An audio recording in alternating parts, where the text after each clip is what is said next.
On murmurait son nom avec un mélange de curiosité et d'indifférence dans le village. Il n'est pas riche, disait-on. Et c'était vrai, du moins en apparence. Il ne possédait ni terre, ni biens précieux, ni titres. Pourtant, une légende silencieuse courait à son sujet. Il détenait quelque chose que chacun, au fond de son cœur, convoitait ardemment. Quelque chose de bien plus précieux que l'or, la clé de toutes les opportunités.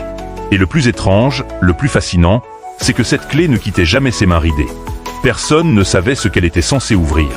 Aucune serrure visible, aucun coffre caché.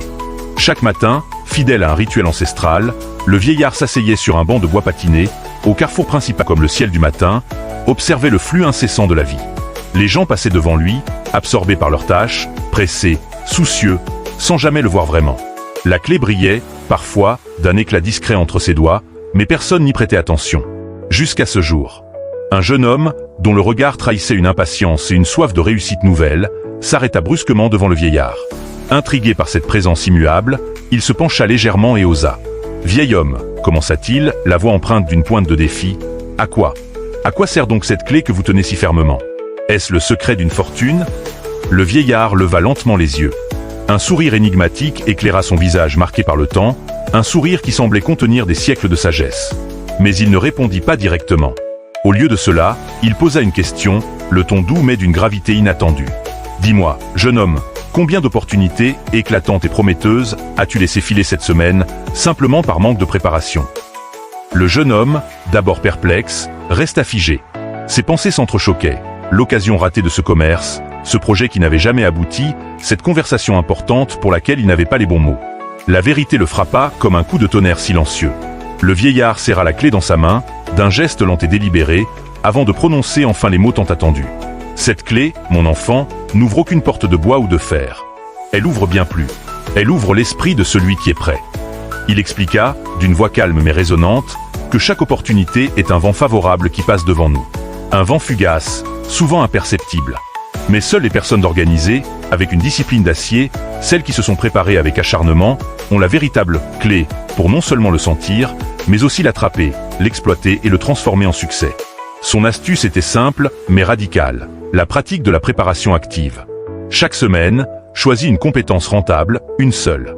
Consacre 30 minutes par jour, sans faute, à l'améliorer. Et mets de côté, précieusement, un petit capital d'opportunité. Permets-moi d'être plus concret, jeune homme. Tu crois que le succès frappe au hasard? Non. Il frappe à la porte de celui qui s'entraîne dans l'ombre. Imagine deux menuisiers.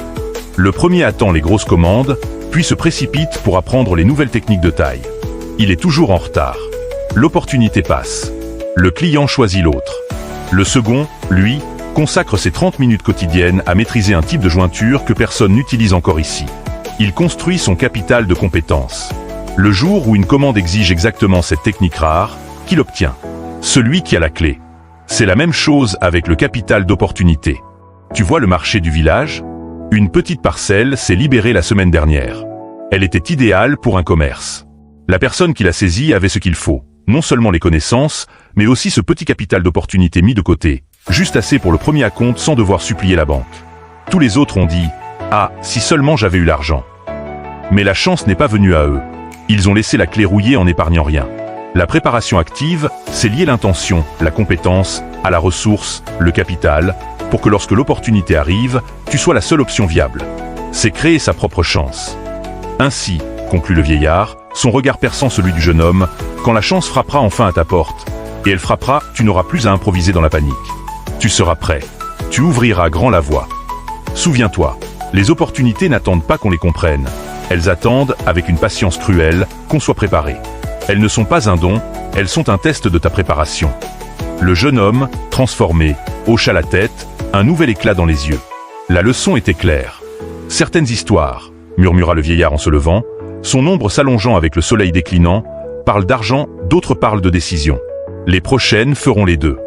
Il se retourna, laissant le jeune homme au carrefour, la clé des opportunités désormais gravée dans son esprit, et non plus seulement dans les mains d'un vieil homme.